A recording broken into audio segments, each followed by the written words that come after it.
Yeah. And we are now live to review Blake 7 episode Power with a very special guest. And Jeff and Morgan. And all three of them are Texans. Wait, yeah, that was like a high key diss right there. Okay, Ben, once again, start that intro, but this time just say Season 4, Episode 2, and then let me say the title. Okay? Okay. Okay, we're still on air, but I'll do it again. Hello and welcome. We're going to be reviewing the episode in the title, which is Power. Ooh, that's a good one. That's a good one. Do you want to have a go at that, Haley? Do you want to say Power? No, it won't. No. Right Is my thing like lagging today or what? Because you keep on interrupting me. Oh, I'm sorry. No, I'm not asking for an apology. I'm asking like, is it different from normal? Because normally, like, you don't do that as much. Oh, I get it. You're nervous. The girl here. That's what it is, isn't it? Oh yes, yes. Yeah, I've already done 3 or 4 hangouts with her, and so yes, I'm still nervous. Yes. Right. What I was trying to say is that you were like all downplaying this episode, so you were trying to use like SP reverse psychology or something. This one was far more entertaining than the last one. And good. It sounded like this one was terrible. Gosh. And it wasn't, so. It was that bit where it says to the woman, "You snivelling sack of offal." And I thought, oh, that's not very nice. That's not very gentlemanly. Well, I mean, see, as we've discussed, like, the worst thing you can do is be boring. And this episode was not boring. So it already has more points than the last one that had a lot of boring parts. That is a long time since Jeff has said an episode of Blake 7 wasn't boring. No, that's not true. Oh, good. Excellent. There was one. Well, okay. Boring, but then I did say the beginning was boring. But I would have forgiven it for the beginning being boring if the rest was actually good. But it wasn't. It was awful. So it just solidified that. Anyway, back to this one. Yeah, because you like this one. You've got some kind of summary for us, right, Ben? Oh yes, I forgot. I totally forgot. I was distracted by Haley. That's okay. You can just act it out in mime instead. That's fine. Too. I completely forgot the format of something that we've done about lots of reviews of. Maybe 40 already. No, actually, maybe about 45. Here we go. Right. Oh God, it's quite a long one as well. Here we go. Right then. I've got some gargles. No, I won't gargle the iron proof. Stranded on the planet Xenon, Tarrant, Villa, and Dana try to open the door to the landing silo in which Scorpio is housed. That's their spaceship.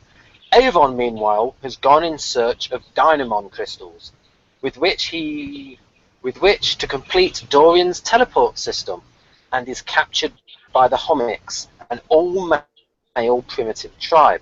Back at Xenon base, Vela is contacted by Pella, leader of the Seskas, an all-female, technologically advanced tribe who are at war with the Hommiks and who agreed to develop a teleport for Dorian in exchange for him providing them with supplies. She informs Villa that there is a nuclear compression charge on the landing silo door and that this will detonate if a switch is not reset every 48 hours. She then seemingly disappears without trace. The Hommiks capture Pella and one of her followers, and we learn that they routinely kidnap members of the Seskas, operate on them to remove their special mental powers, which include telekinesis, and use them to breed sons. Daughters are exposed at birth, i.e. left on a hillside to die of exposure. Avon and Pella escape, but Tarrant, Dana, and Villa, who have gone to look for Avon, are captured.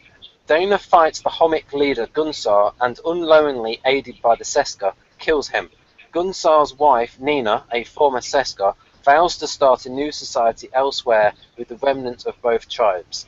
Pella returns to Xenon base and offers to help Tarrant, Dana, and Villa by deactivating the explosive device, using her telekinetic powers. Avon, however, returns and reveals that Pella has been attempting to gain independent access to the Scorpio, under the pretext of developing a teleport system. Pella reaches Scorpio and takes off. Avon and Aurak, meanwhile, complete the teleport system, and Avon materializes on board the ship, kills Pella, and takes control. Sulin reappears and offers her gunfighting services to the crew. What a long exposition. Well, sort of. So what are you going to say about the at least a bunch of stuff did happen, though it wasn't really that boring for Yeah. that reason. I was gonna say I'm glad you read that summary because like I missed one of those things you said. I really wasn't paying enough attention, I guess, because I didn't remember them explaining that they were removing telekinetic powers from the chicks. Yeah, well, they didn't really. They just said they were They were taking something from them. But of course, that in and of itself doesn't really make any sense. The whole point that Warwick explained is that any human can do it. They don't have any special powers. They just need a particular crystal. And the crystal is apparently in their little necklace thing. And so if you just put on a necklace and you're automatically telekinetic. Way to take out the mystique, Morgan. It looked like when they took it off that there was parts of the necklace were actually implanted in the neck. Because there seemed to be like these sort of like long nails, Ew, part of the necklace. that's gross, Ben. Well, you know. Oh well. I've been cut down by Jeff. So. I didn't put you down. No, I said cut down, not put down. Just slightly cut down. Well, that's the same thing. Isn't it? All right then. Oh, I'll give up. Go on. You win. Man, Just well, keep send counting down. me a bunch of money then. No, you don't win that much. If you're that suggestible right now, then yeah, just whatever money you get, just send it to No, me. you don't get money. You get just words. That's it. Right. Words. Like I don't have enough of those. Right. Anything else you want to say about the episode, Jeff? Oh, sure. I'm sure I do. It had a guy. It was like, is this the same Viking King from that episode where they were on the planet with the Viking King? No, it's not that guy. But then I was like, okay. That no, guy it's was different Bruce guy. Purchase. That guy was Bruce Purchase, who was the pirate in the Pirate Planet, the Tom Baker story. This guy was called.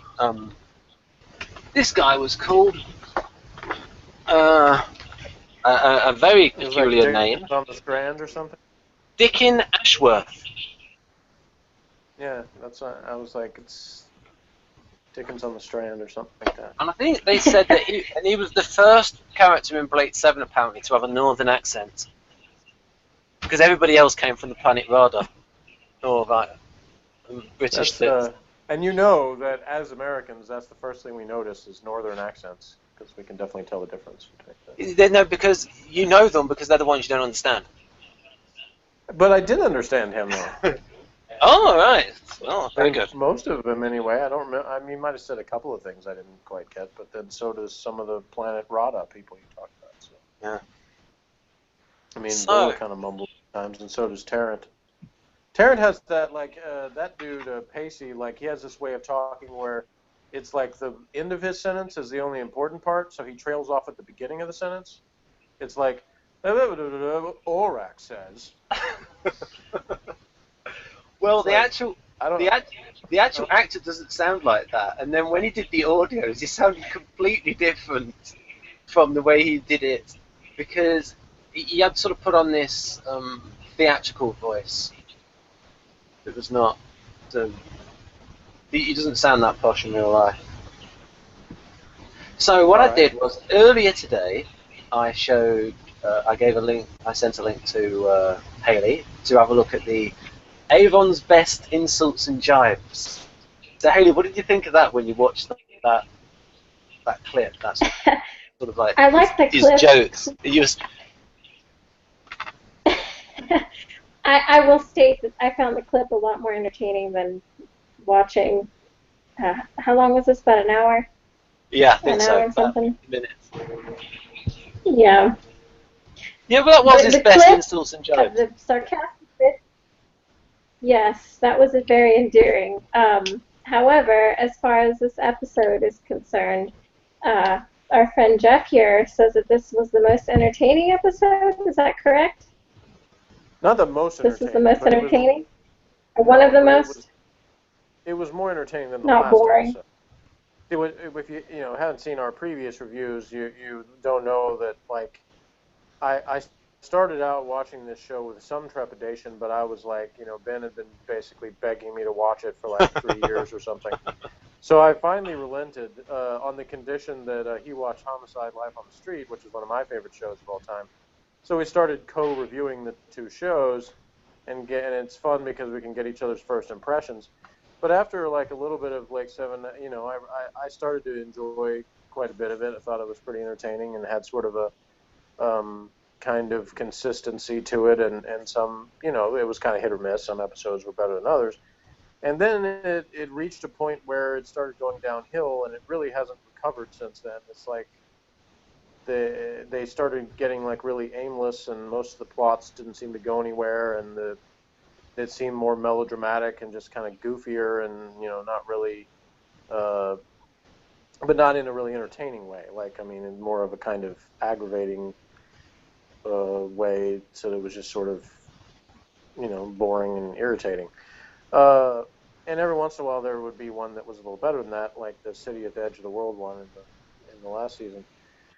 But anyway, I've been pretty harsh on it because it seemed to kind of veer off course into not really being that good. So, me saying that this is more entertaining than the last one is not me saying anything close to this is the most entertaining. It's just me saying that, I didn't feel like offing myself after the end of it, like I did after the last one.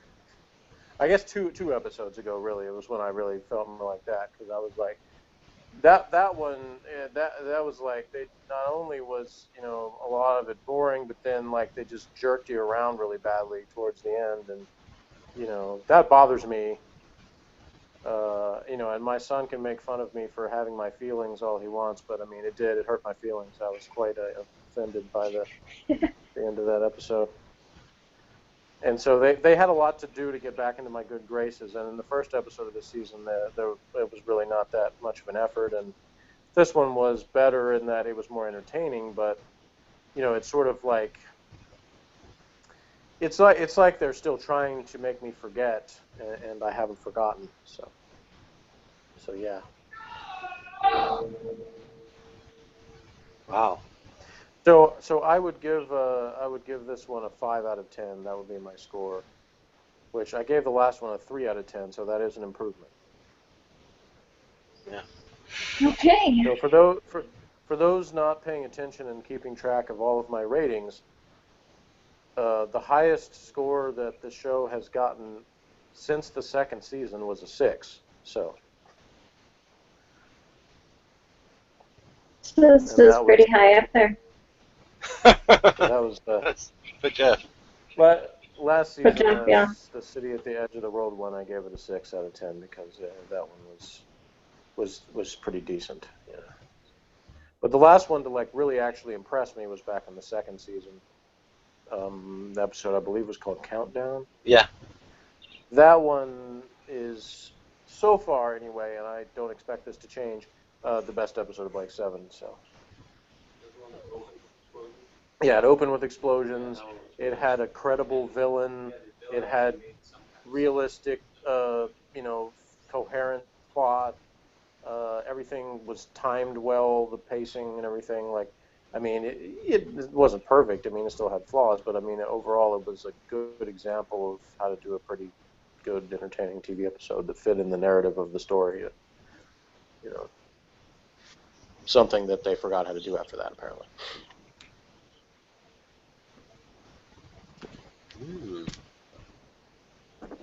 What did you think of it, Morgan?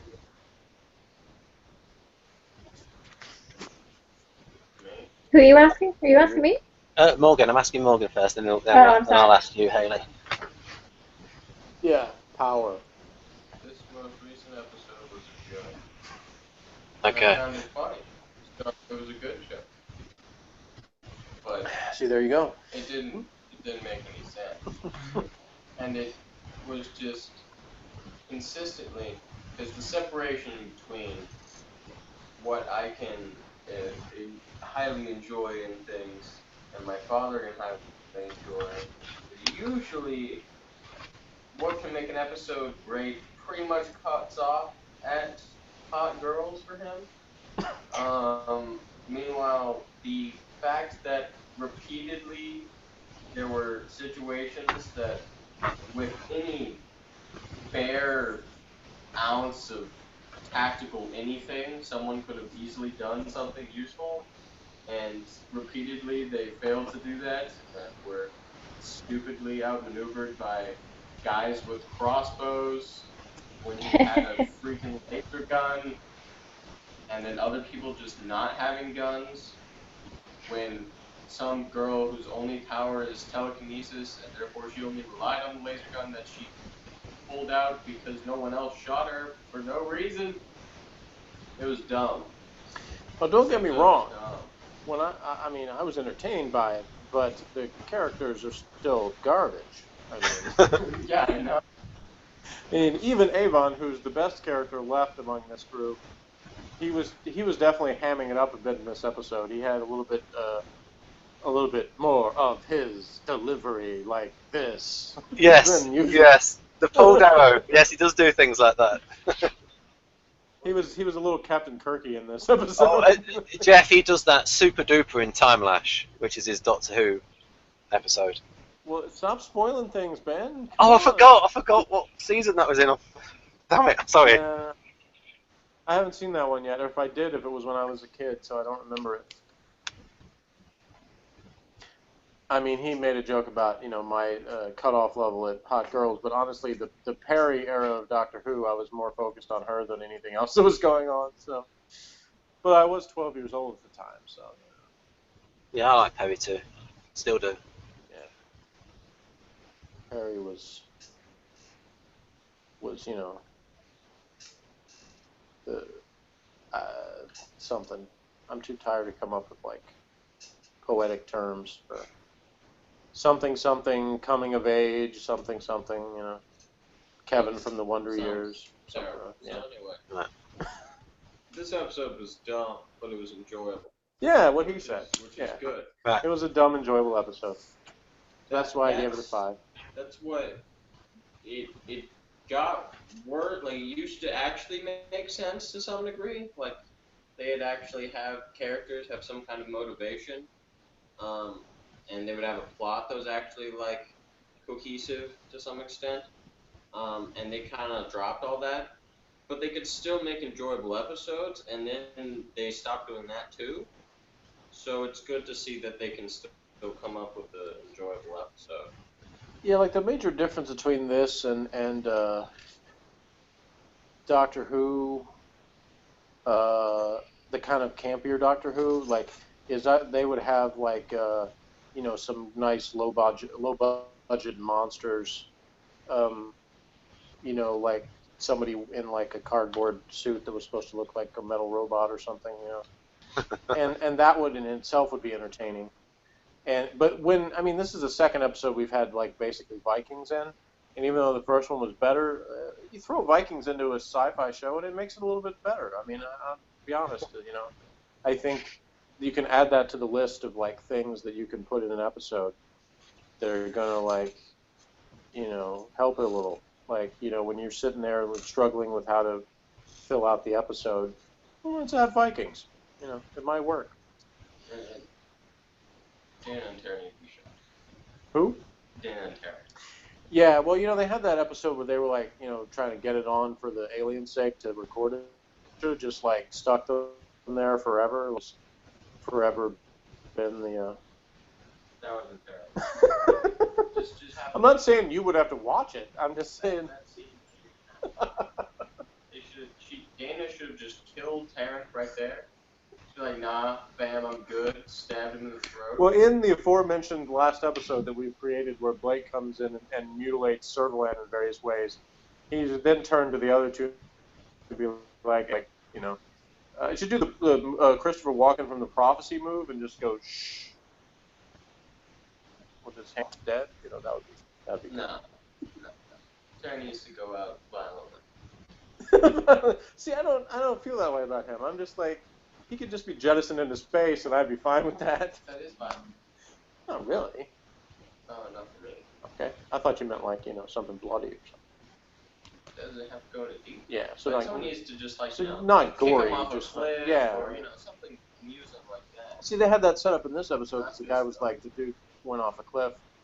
I'm like, They picked him up, but if he had challenged instead, exactly. See, that's. If he'd even done his stupid thing because he was like saying Dana shouldn't challenge. Yeah, see, I've got it. If he'd be like, no, I challenge you because I'm the man here, and then stupid. No.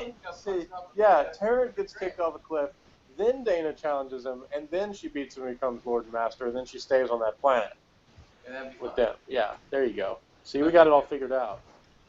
Well, it is their base. It is Xenon base. Retroactively, we're going to write Blake 7 and make it good. Well, that's what we could do in future. Jeff, the improviser, writes an episode of Blake 7 better than the original, off the top of his head.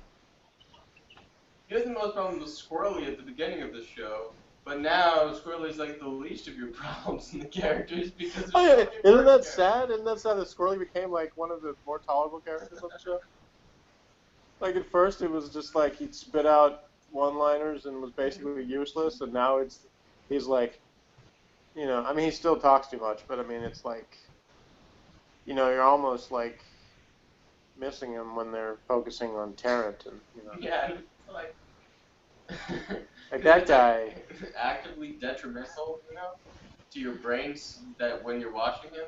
Meanwhile, Squirrely was just kind of annoying. I'm not trying to be Siskel and Ebert on the thing and be like, because it's a sci-fi show, so me sitting here and being like, this and this isn't realistic is kind of dumb. So I really try not to say that. But Tarrant could not get to where he is now. Like he would have been killed so long ago. Yeah. But then that's true of Circland too. I mean, she would have been dead a long time. Even when he was first around, they kept going back to this backstory of he was this like starship captain guy or something, or he was actually like trained, so he was actually smart in some way. And they very quickly dropped that. But then they also had people talking about him and him acting as if he was smart, but then he wasn't. And then they dropped that altogether to where he just goes around being dumb. One of the things I liked about this episode is that somebody on the staff seems to have remembered that Dana was like some sort of skilled warrior. So they had her be semi-competent for a few seconds at doing that. So. Yeah, she didn't really look that competent to me, but She didn't, but at least they remembered she was supposed to be. Yeah. This is how fight. At least. Do frog they'd established that she was supposed to have some fighting talent, so she would actually use it for once. She's always in this squatting position. Hey, that's her stance. Deal with it. She's terrible. She should have been killed for. Dude, I told you like about a month ago. I saw this boxing match where the one guy he looked so awkward. Like there was none of that like dancing around thing they normally do. It was like he would just sort of stumble around and sort of lunge at the guy, but he was like step for step with him the whole match. Like he ended up barely losing. I mean, and because he landed a lot of punches with that completely awkward-looking movement. She's not just awkward, just ineffective. Like, and she wasn't effective. She was about to die horribly. The dude should have killed her faster, but instead they used their telekinesis powers to just off him. They didn't actually show how. Just he's dead now. She like pushed him against the thingy. Did you see how like? It was just like a thing, right? Why was he dead for anything? Because like they made it like amazing or something. I thought, and they were constantly showing it, like that was going to be the thing. Was they were showing this one guy laughing about this battle while holding the crossbow like really precariously pointed at them, like hip level. So I was like, okay, we're going to make him shoot the guy. That makes sense. But then they didn't show that. Hold on a second. Precariously? Yeah. Precariously? Ooh. What? How you want that to be said? I don't know, because Ben has to tell us what class, says what, and so I know. No, everyone says precariously. Oh, everyone. Apparently you're the only one. I Everyone. think that's cool. You should stick with that. You should be the one that says precariously. Whatever I just wanted to say. I know, and it's cool. Like, you say it in front of some other people, and they'll be puzzled also. Like, wait, did you say precarious? That would used to be the hallmark of. It's almost painful. I can get away with stupidity so easily because the people I hang around are just stupid enough that they think that I'm smart. They're not actually stupid. I think he's smart, But so they're just he's stupid counting enough. me among those people. Well, you're not just stupid enough. You're a bit. But still. Yeah, I want to sell you short. You're not just stupid enough. No, I don't want to sell you too high. You're not just stupid enough. You're a bit further down there. But I'm saying that it doesn't. For some reason, my position with people I'm around a lot of times is the smart guy, even though I'm not really that smart. But see, here's the amazing thing. That's sometimes even true of me. Well, yeah, I know that. I know. That there's much more stupid people. I was telling Yeah. Ben the other day because we were talking about how, like, when the subject of, like, the presidential primary stuff came up, Yeah. that I was the authority in the office. Yeah. As sad as that is, because I really don't know that much, but because they knew nothing, I could have told them, like, yeah, yesterday Donald Trump descended from a hot air balloon and ate 3 aardvarks in front of the press, and they'd be like, oh, really? Wow. And then they'd start going off and getting for it. Because honestly, It's not that far-fetched. yeah, there really isn't. There almost isn't anything you can say about him that somebody won't be like, "Man, it seems like something you do."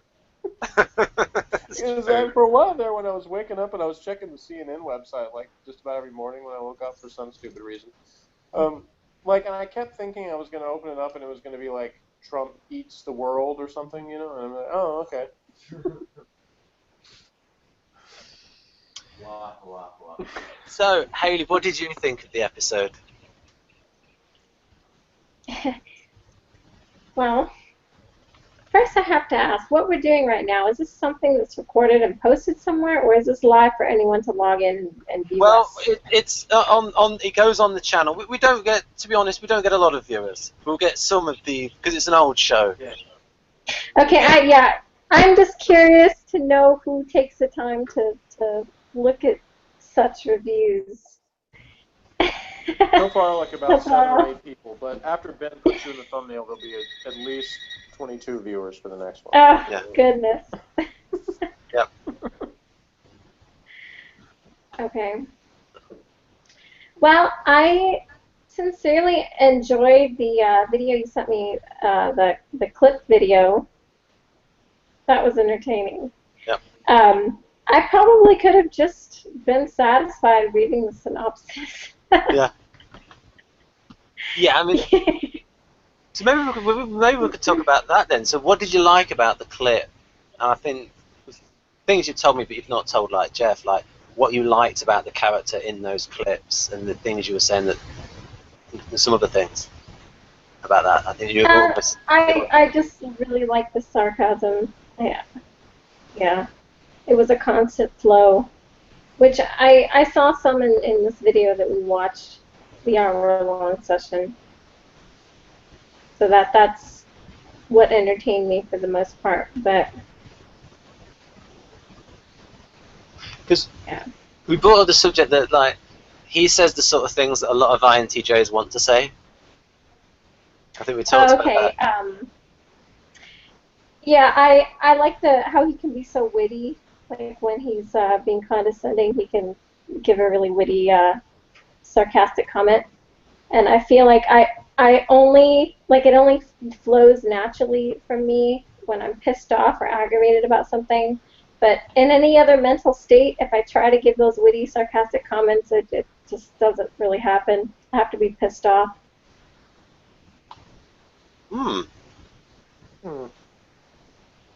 So, hopefully we don't piss you off. Right. It'll make the video funnier, but right. So I've got now a long fuse. you've got a lot. Okay. So what we got though, now we have this sort of like the balances that we have the book. We have the book Maximum Power. Where's it gone? It's vanished. No, it's not. It's up there. Here it is. Oh. This book. Maximum power, and I will now go on to the share screen. And this is a book that takes the mickey out of Blake 7. So do you want to read it out? Everyone needs the Mickey removed. Pardon? I said because everyone needs the Mickey removed. Yeah. So do you want to read this out, Jeff? Or the bits that entertain? His name really is Dickon. I thought you were being sarcastic. Yeah, he really is Dickon Ashworth. They added Meshach Taylor, though. He was not in this. I have That's no the fake idea. cast member for this one. Yeah, Hollywood. I think that was the character he played in the movie Mannequin. I think that's where they got that from. Meshach Taylor's probably best known for either Designing Women or Dave's World. He was in both of those sitcoms. But he played a flamboyant character in might have been named Hollywood Montrose.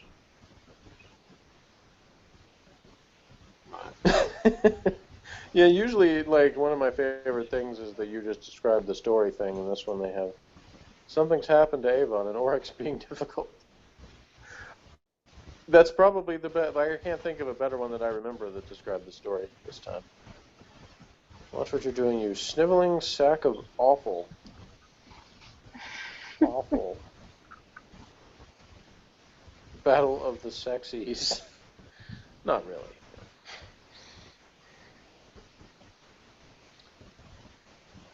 Unable to exit Scorpio because Dorian didn't leave the door on the latch. Xenon base crew mess about in some sand pits for a bit. Yeah, at first I thought that the girl said hobbits. Or you're talking like a hobbit. I was like, it's a random reference. It's like it didn't sound that when they said Hommiks or whatever, it didn't sound the same way twice. Like no two characters pronounced it the same way. Anyway, there's this power struggle as 3 girls and 18 boys squabble for domination over the sandpit.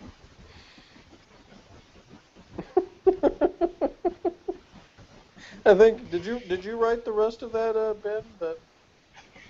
No, that's them. They love Sulin. The writers of the book love Sulin. All right. Well, so far she hasn't actually done anything. They had to write her out the episode though, because when she's in the episode, she does the sort of thing Morgan wants them to do: shoots people. Yeah. Well, hopefully.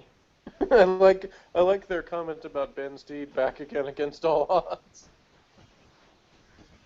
Yes, once again the writer with the porn star name is back to write another episode where somebody yells out "woman." Because I'm pretty sure that happens in all of his episodes. It's a bit of a greatest hits episode. Avon keeping part about, like, Avon was doing his Kirky stuff, but he was like, yes, I programmed this because I thought of that. I'm the only one who thinks ahead about anything. All of you, rest of you, just flounder about running into things. And meanwhile, me and Orak are buds, and we're like, yo, set this up. And Orak's like, very well, I will totally set up a bunch of things to make this episode have much more interesting things happen. Hey, your Orak's good. Your Orak voice is good now, Jeff. That's, I think, the first time you've debuted. I was about to say, you do it much better than I do, Ben. You're much better Orak. Yes, it's okay. I tend to be a bit better than Orak, but only a little. You're better at every other voice. Every other voice. Especially when you do your Texan voices. My Texan voices. Yeah. Well, I have lived most of my life in Texas, so I've had exposure to several different Texas accents. Oh, so if you do some now, maybe Haley can recognize them.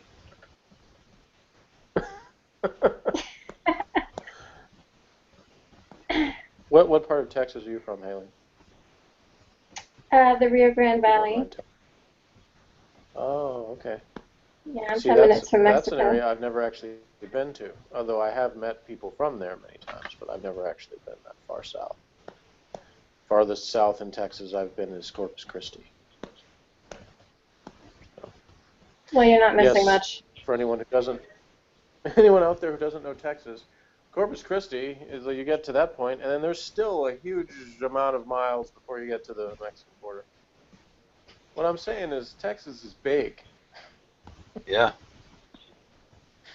Yeah. All right. In fact, it's as Yeah, big as the state of Texas. Have they kept a running count of how many bracelets have been destroyed?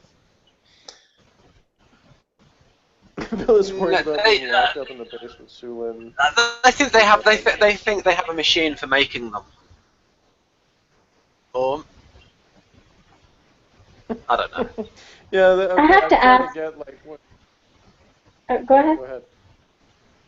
Oh, I was just going to ask, what's all this Sulin talk? Presumably in the shower all naked and Sophie washing herself in her lovely body in steaming water. Where's Sulin? Well, that's the We don't even know writers. how lovely she looks this week. Is this like something to entice males to engage in watching this? No. They're just Like they being. stuck around and... It's just a running joke from the writers of the book. It's like 6 guys. Yeah, at this point they're assuming that if someone's reading this, they've probably already seen the episode. Yeah. They're just fantasizing. Yeah, and they already have other books on it. It's like, it. and also the book was, as they say on the back of the book, this is not a proper guide. This is a parody of a guide, and all proceeds go to charity.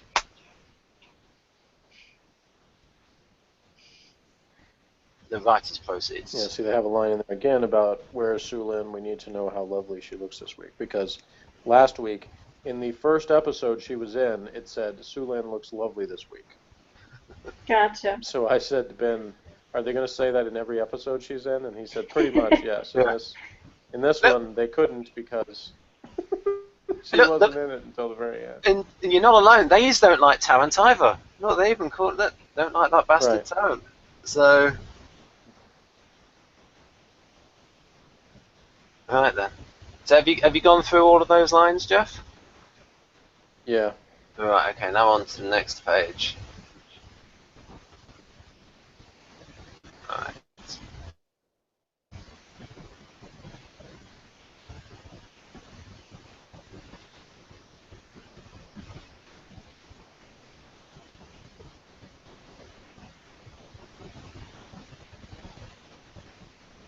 That's a good point.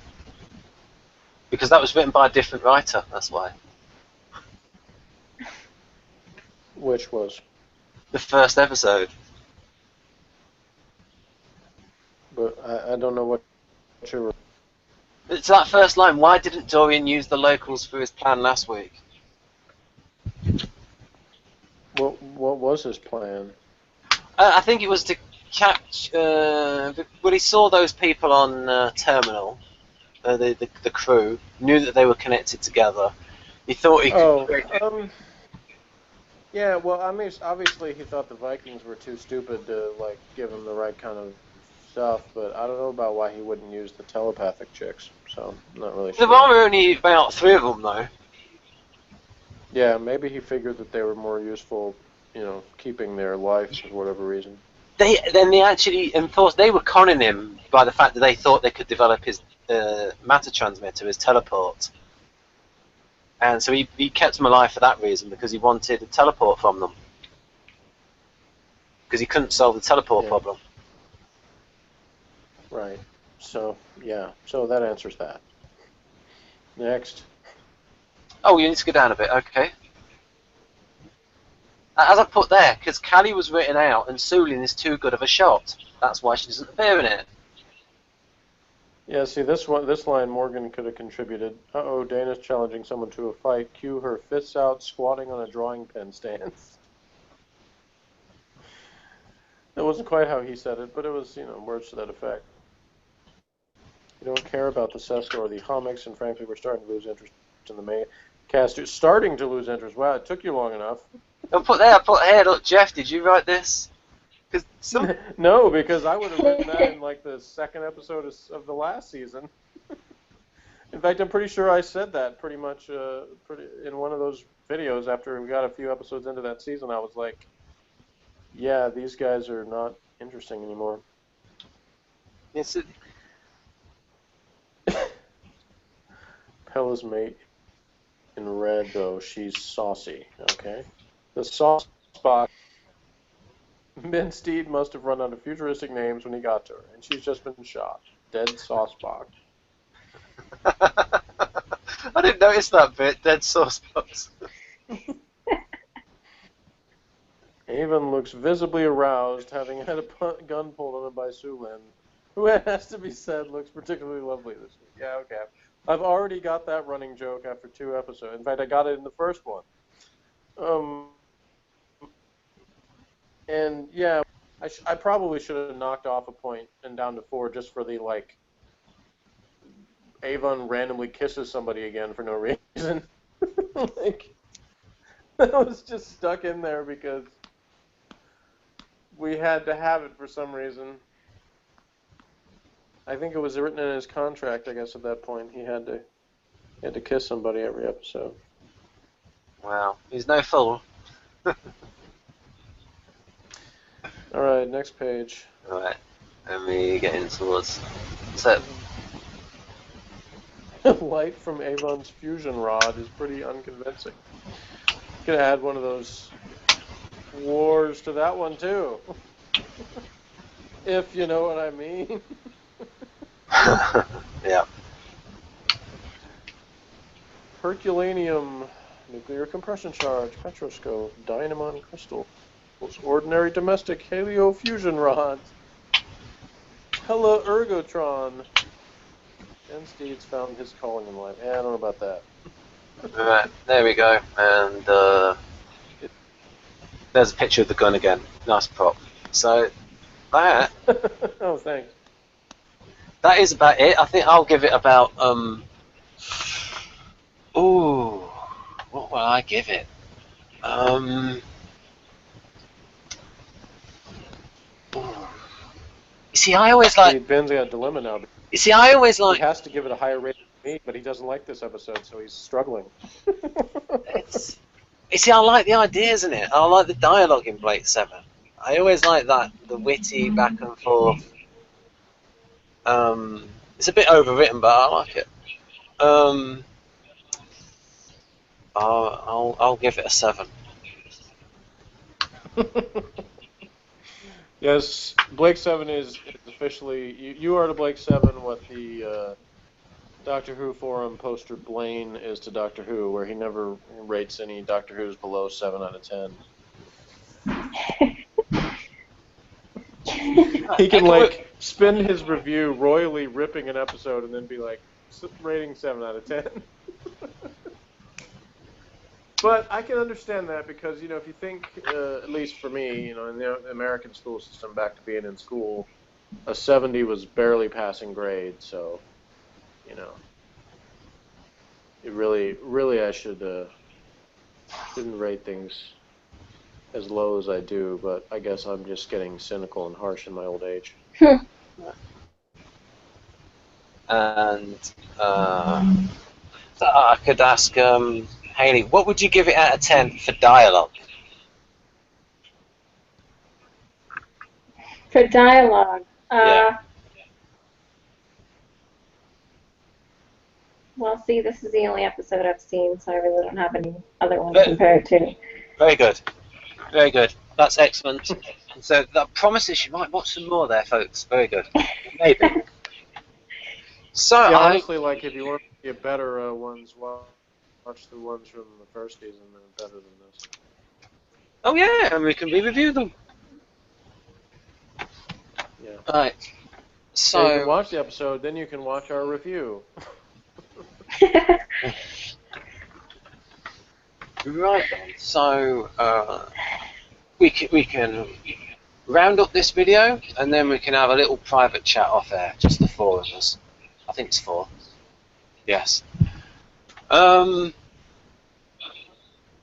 then. So it's goodbye from me.